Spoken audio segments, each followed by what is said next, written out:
The tensions between India and Pakistan have reignited. The geopolitical strain has been present for ages now, but the cricketing world is facing the heat ever since India confirmed its decision not to travel to Pakistan for the ICC Champions Trophy early next year.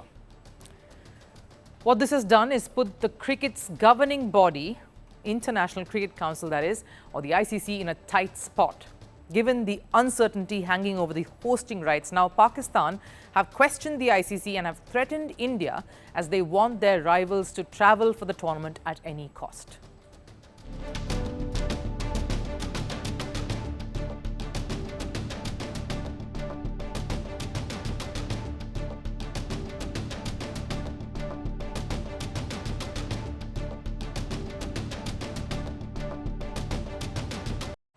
I don't think anyone should make this a political matter. We'll give every team as many facilities as we can.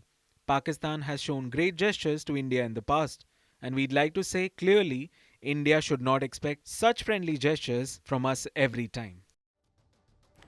While Pakistan is promising the best of facilities to every team that's visiting them for the tournament, the question is, can they provide adequate measures in terms of security to a star-studded Indian squad? Now, Pakistan did unofficially propose that India set a base in the Indian capital city of Delhi or the neighbouring city Chandigarh and only travel for their matches in Pakistan. So basically fly in and fly out each time. That was their alternate plan or suggestion, but is it practically feasible? Because it would become hectic for the players, the Indian players, logistical nightmare and an additional financial undertaking.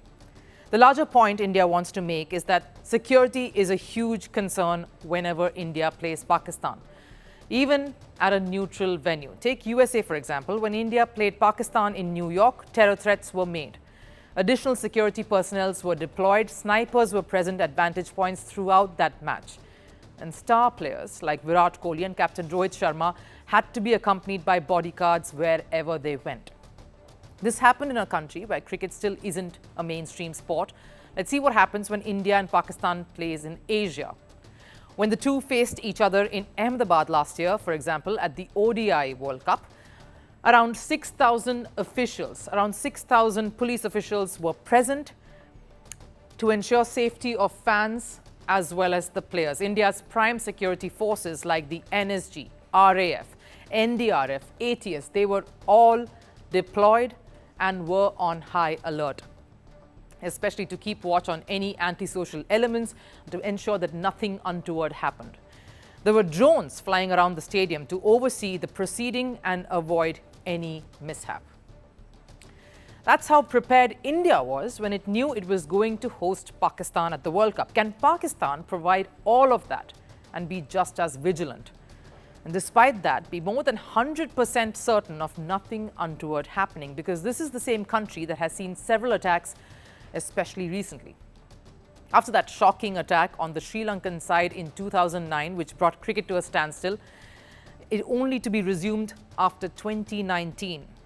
And while Pakistan claims it's safe to organize mega events, the recent attacks don't really paint a very promising picture for them. A charity match between two former captains, Babar Azam and Shaheen Shah Afridi in Quetta, received a bomb threat right next to that ground. And while attacks surrounding cricket or cricketers have been close to zero, the country just recently experienced a railway station being attacked in Quetta that took the lives of more than 25 people. Just last month, a suicide attack occurred outside Karachi's airport that even took the life of two Chinese engineers. The country has seen more than 780 attacks this year alone, which has taken the lives of more than 960 people. So BCCI is right in being concerned about the safety of their squad, despite cricket resuming in Pakistan.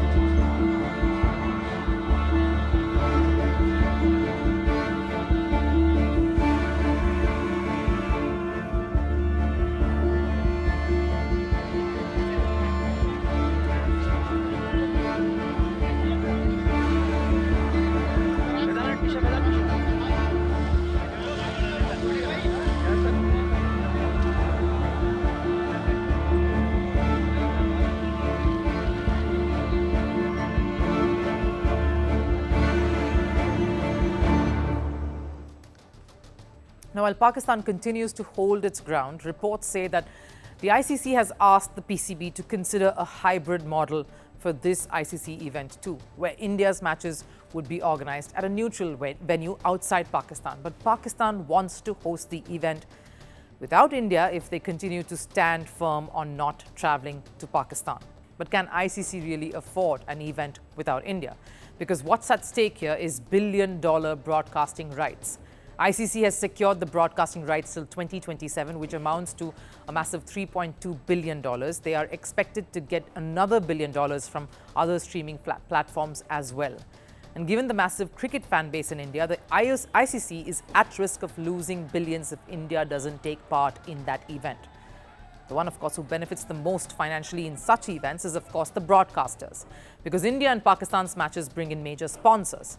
Now, with trouble brewing, ICC may have no option but to shift the venue entirely if Pakistan doesn't budge to agreeing on the hybrid model. Pakistani media outlets, meanwhile, are saying that Pakistani government has advised the PCB to stand firm on their claims of hosting the event with or without India and to boycott the tournament if the adverse had to happen. Any refusal to play India in any ICC event until the political differences are resolved. That's what we're hearing from media there. Not perfect timing this, particularly now that Pakistan is finally figuring out how to win. The men's cricket team recently beat Australia in an ODI series after 22 years. They even managed to beat England to win a home test series after more than 3 years. So would the board want to lose that momentum? Because after the chaotic past 1 year, which saw Pakistan having a change in leadership, losing their coaching staff and even the management, the country is finally seeing cricket rise again. So would they want to lose all of that, the change that they're seeing, and lose a shot at winning an ICC event for the first time since their Champions Trophy triumph in 2017? And it's not just PCB that is losing the momentum if they boycott the event. The ICC has the biggest headache, giving the rigid stance of both India and Pakistan. They cannot afford to lose either of these two teams.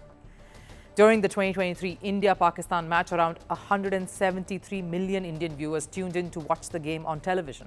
A total of 225 million digital viewers witnessed the face-off.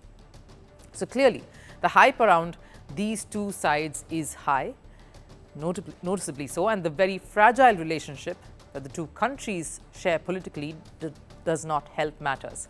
Someone has to bow down to get proceedings back on track to organizing this ICC event, and that mostly will have to be Pakistan, considering the clout the Indian board has on the global stage. But will they be willing to let go this time?